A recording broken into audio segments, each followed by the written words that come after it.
Nous sommes donc arrivés maintenant dans la partie de la prière du Notre Père qui dit « Donnez-nous aujourd'hui notre pain quotidien ».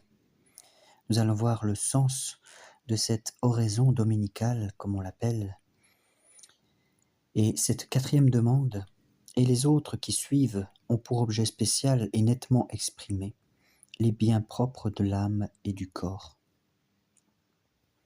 Elles se rattachent de très près et logiquement aux trois précédentes.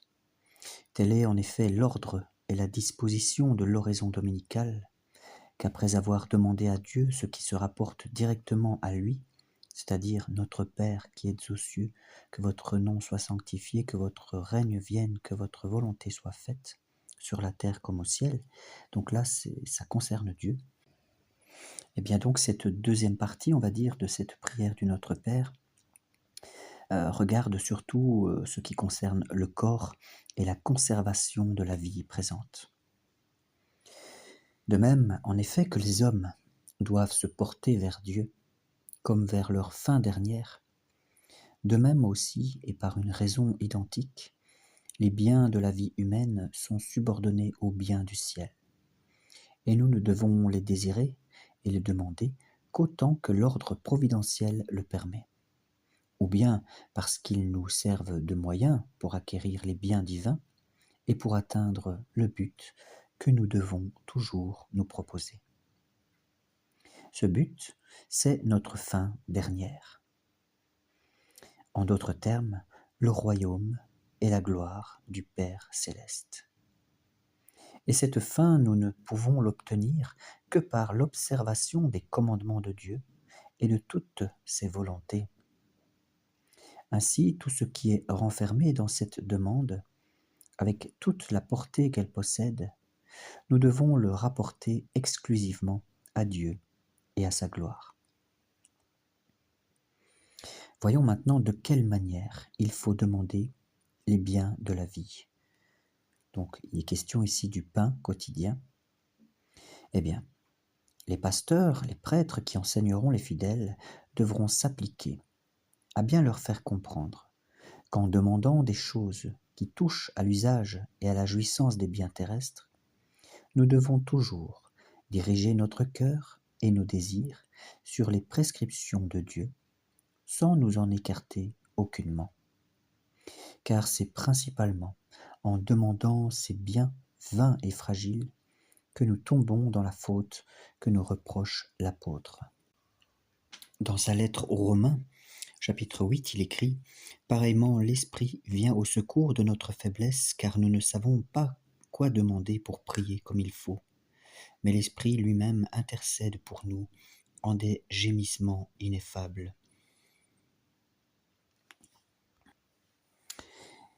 Il faut donc demander ces choses d'une manière convenable. Autrement, si nous les demandons mal, Dieu pourrait nous répondre « Vous ne savez pas ce que vous demandez ». Nous possédons une marque certaine pour juger notre prière et savoir si elle est bonne ou mauvaise. Nous n'avons qu'à consulter notre intention et notre projet.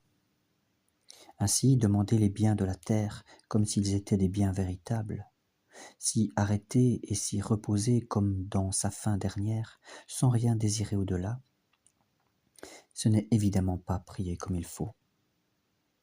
En effet, dit saint Augustin, nous ne demandons pas ces choses temporelles comme des biens, mais simplement comme des besoins.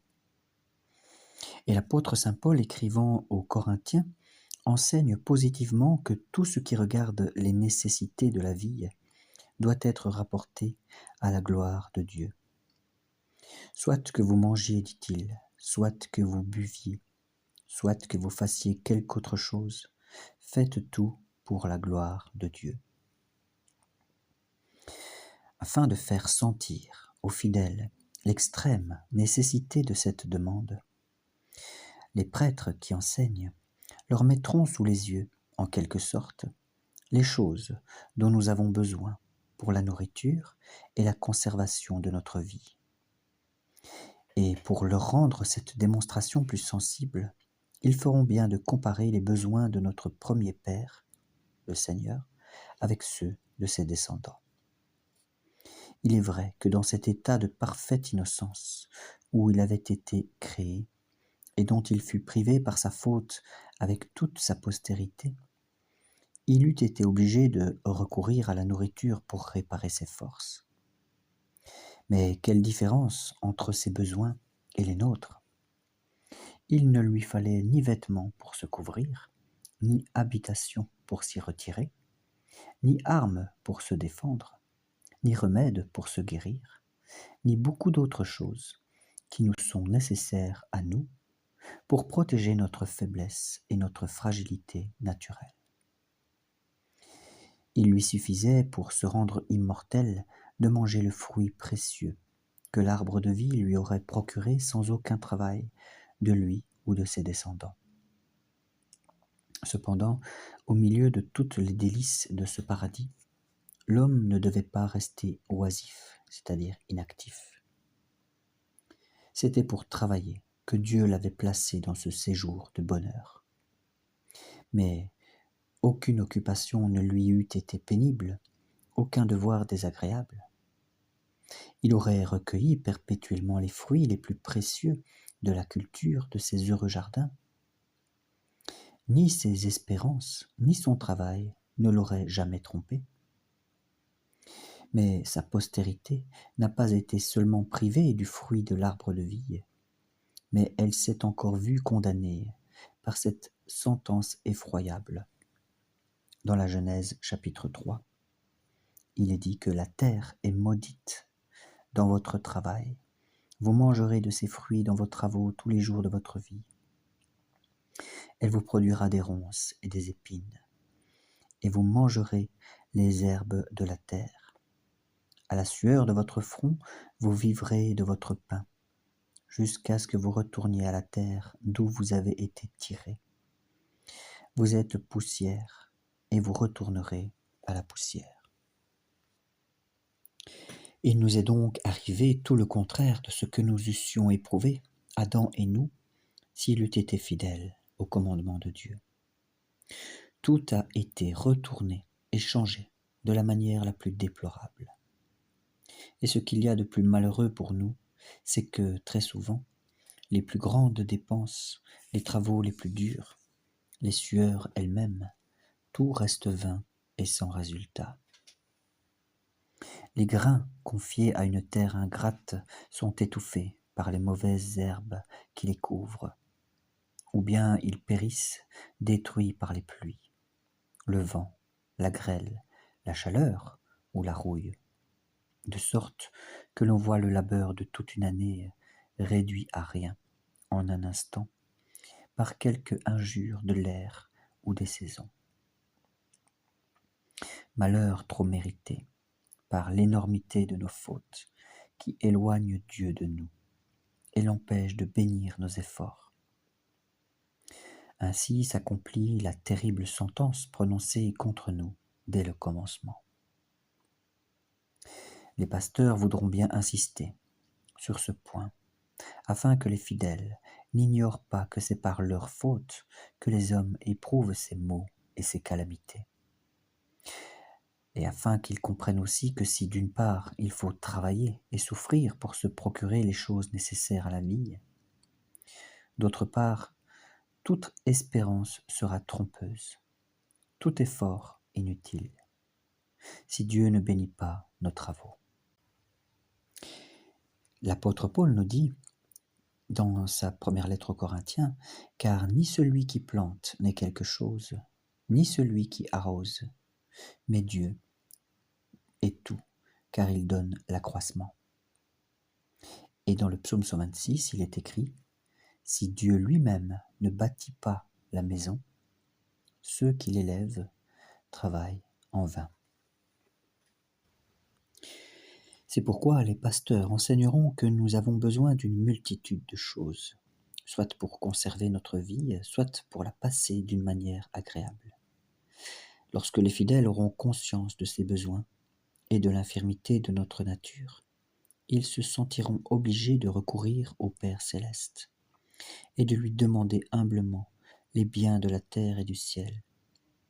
Ils imiteront l'enfant prodigue qui, pressé par le besoin, dans une contrée lointaine, et ne trouvant personne pour apaiser sa faim, même en lui donnant la plus vile nourriture, rentra enfin en lui-même et comprit qu'il ne trouverait qu'auprès de son Père le remède à ses douleurs, à ses remords.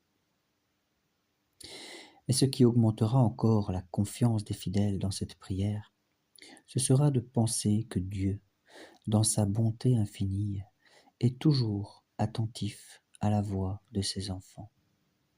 Et de fait, puisqu'il nous encourage à lui demander notre pain, n'est-ce pas une véritable promesse qu'il nous fait de l'accorder en abondance à tous ceux qui le demanderont comme il convient? En nous apprenant à prier, Dieu nous encourage à le faire, et en nous encourageant, il nous y porte.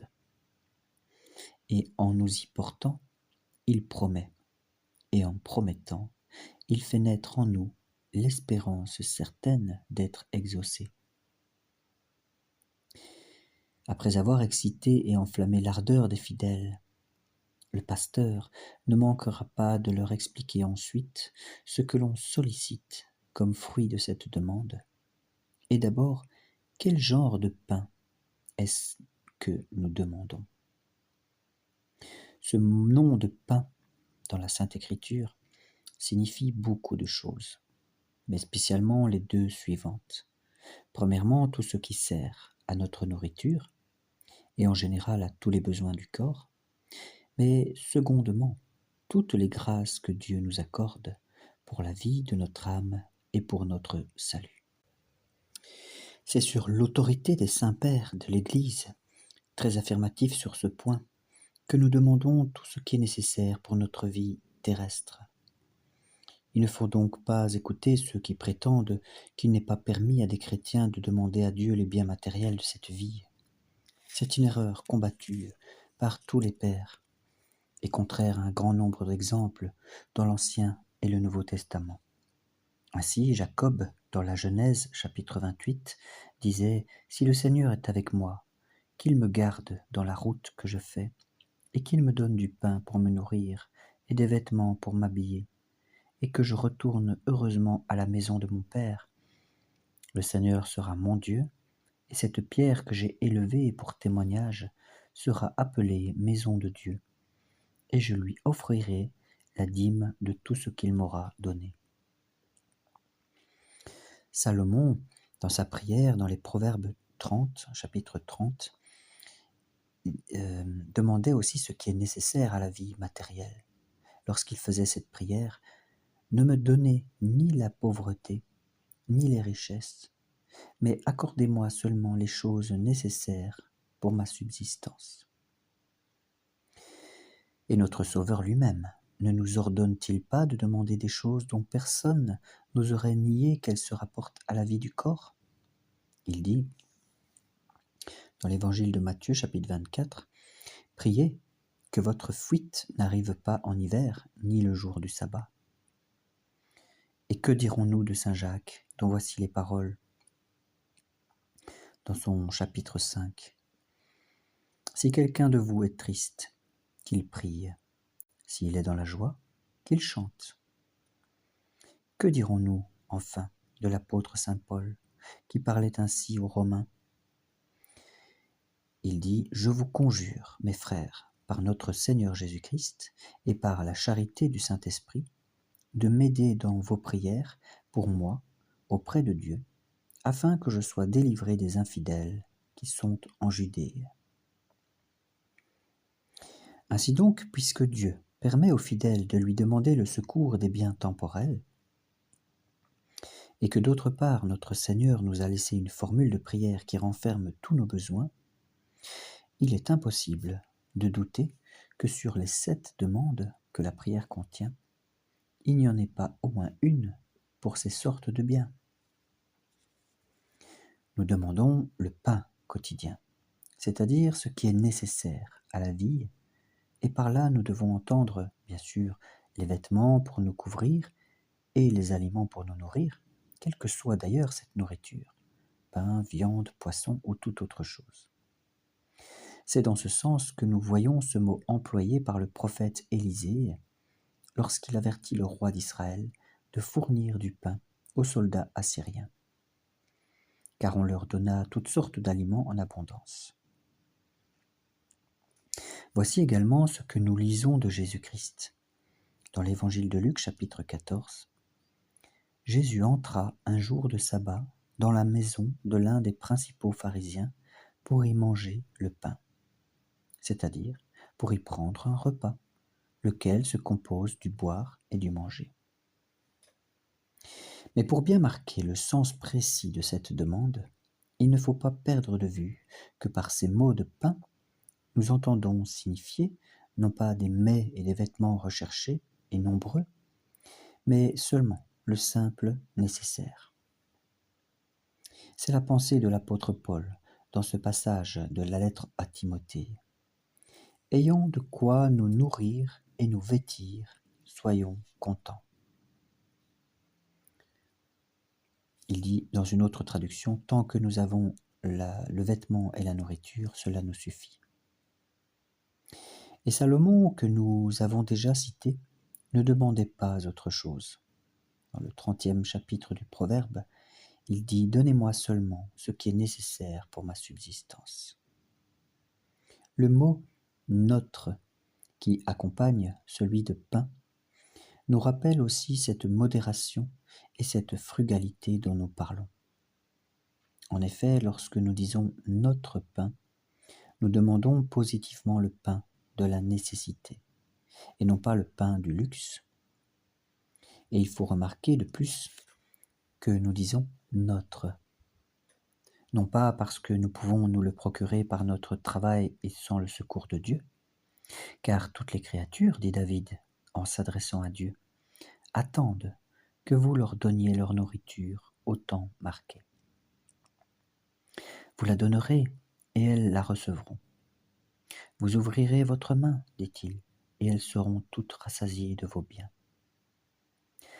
Ailleurs, il dit encore, les yeux de toutes les créatures espèrent en vous, Seigneur, et vous leur donnez leur nourriture au temps convenable. Et donc, nous disons notre pain, parce qu'il nous est nécessaire et que Dieu seul nous le donne. Dieu qui est le Père de toutes choses et qui nourrit tous les êtres animés par sa sainte providence. Nous l'appelons encore notre, ce pain, parce que nous ne devons l'acquérir que par des moyens légitimes, et ne pas nous le procurer par l'injustice, la fraude ou le vol. Ce que nous obtenons par des voies coupables n'est pas à nous, mais aux autres. Et trop souvent, de graves ennuis en accompagnent l'acquisition, ou la possession, ou à coup sûr la perte. Au contraire, les richesses honnêtement acquises par le travail sont, au témoignage du prophète, une source de paix et de grande satisfaction pour les gens vertueux. Parce que vous vous nourrirez du travail de vos mains, dit-il, vous serez heureux et comblés de bien, dit-il dans le psaume 127. C'est qu'en effet, Dieu, dans sa bonté, promet de bénir et de faire fructifier le travail de ceux qui ne voient dans leur fatigue quotidienne que le moyen providentiel de gagner leur vie. Le Seigneur, est-il dit dans nos saints livres, dans le livre du Deutéronome, versera ses bénédictions sur vos celliers et sur tous les ouvrages de vos mains, et il vous bénira.